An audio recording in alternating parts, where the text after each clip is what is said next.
હાલો મિત્રો, સ્વાગત કરું છું હું નીતિશ ઝાલા મારા પ્રાકૃતિક વાડીના દેશી રસોડામાં। તો મિત્રો, નિયમ મુજબ ચૂલો પ્રગટાવી અને આજે આપણે બનાવવાનું છે લચીલી પચીલી ખાટી મીઠી સ્વાદિષ્ટ અને લચીલી પચીલી મસૂરની દાળ।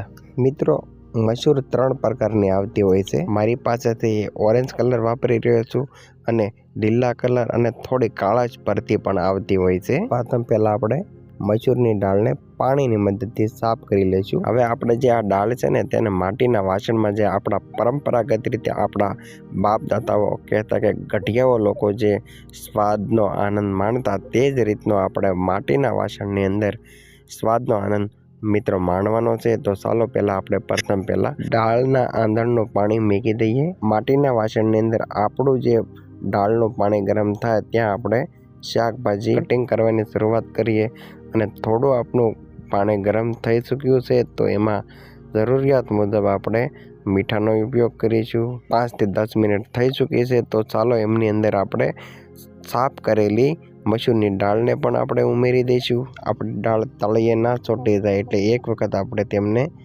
ચમચો ફેરવી દઈએ। મિત્રો, તમે એક વખત આ જે માટીનું વાસણ છે તેમાં કોઈ પણ શાક અથવા તો દાળનો સ્વાદ જરૂર ને જરૂર લેજો। 10 થી 15 મિનિટ આમ આપણે એમને પાકવા દેવાની છે। લાગે છે મસૂરની દાળ બફાઈ ગઈ છે તો ચાલો તેમની અંદર હળદર ઉમેરી દઈએ, જેથી કરીને દાળની અંદર જ એમનો સ્વાદ બેસી જાય અને દાળની અંદર જ આપણે હળદર પાકી ચૂકે તો ખૂબ સારી રીતે સાતળી લઈએ। સારી રીતે ઉકળવા માંડી છે આપણી દાળ તો એમની અંદર ચાલો મરચાં પણ ઉમેરી દઈએ।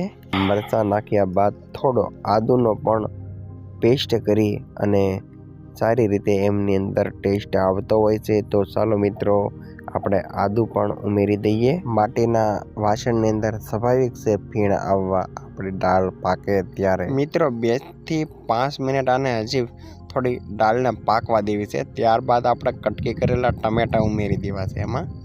મિત્રો, માટીના વાસણની અંદર ખૂબ ઉભરા આવવા માંડ્યા છે દાળને, એટલે હવે લાગે છે કે આપણી દાળ પાકી ગઈ છે ખૂબ સારી રીતે। માટીના વાસણમાં થોડીક બફાતા વાર લાગે, પણ જો સ્વાદનો આપણે આનંદ લેવો હોય, આપણા પૂર્વજો પહેલા લેતા, તો ફરી વારથી આપણે માટીના વાસણમાં ખાવાનું ચાલુ કરવું પડશે। ગેસનું તો આમ જનતા લોકો ખાય જ છે, સમજી લો તમે, પણ માટીના વાસણનો કાંક અલગ જ સ્વાદ હોય છે અને એક કુદરત તરફ આપણે આવવાનો બને એટલો પ્રયાસ કરીએ। દાળને આપણે ગળપણ તરફ લઈ જવા માટે, ગળી કરવા માટે થોડો ગોળ એમાં દેશી મેં ઉપયોગ કર્યો છે।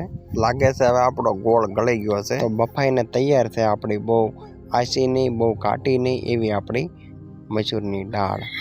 તમે જોઈ શકો છો ટમેટા છે, મરચાં છે, આવું બધું એકદમ પાકી ચૂક્યું છે, દાળની અંદર જ તે મિક્સિંગ થઈ ગયું છે। તો ચાલો ફરી વારથી આપણે માટીના વાસણને ચૂલા ઉપર ચડાવી અને જરૂરિયાત મુજબ આપણે તેલનો ઉપયોગ કરી અને દાળનો આપણે વઘાર લઈશું। તો અહીં 3 થી 4 મિનિટ થઈ ચૂકી છે અને હું અહીંયા તજ, પત્તર, બાદિયા, લવિંગ બાદિયાથી દાળનો વઘાર લઈ રહ્યો છું। અડધી ચમચી મેં અહીં આખા જીરાનો પણ ઉપયોગ કર્યો છે, સાથોસાથ રાઈ છે, હિંગ છે, એમનો પણ ઉપયોગ કરી લઈશું આપણે। કઢી પત્તાનો આપણે પાછળથી ઉપયોગ કરીશું, જેથી કરીને તે પત્તા બળી ન જાય। હું અહીં આખી લસણની કળીનો ઉપયોગ કરી રહ્યો છું। તમે ધારો તો એમને કટકી અથવા પ્યુરિક પેસ્ટ કરીને પણ ઉમેરી શકો છો। સાથોસાથ કાંદા કહેતા કે ડુંગળીનો પણ ઉપયોગ કરી રહ્યો છું, કટિંગ કરેલી। ચૂલા પર ખૂબ ધીમા તાપ ઉપર આપણે એમને સાતળી લઈશું અને સારી રીતે પાકવા દઈશું, જેથી કરીને આપણું તમામ મટીરિયલ એક સરખું પાકી જાય। 4 થી 5 મિનિટ તમામ મટીરિયલને પાકવા દીધું છે। ત્યારબાદ આપણે જે મસૂરની દાળ જે બાફેલી હતી ને પહેલેથી એ મેં અહીં ઉમેરી દીધી છે।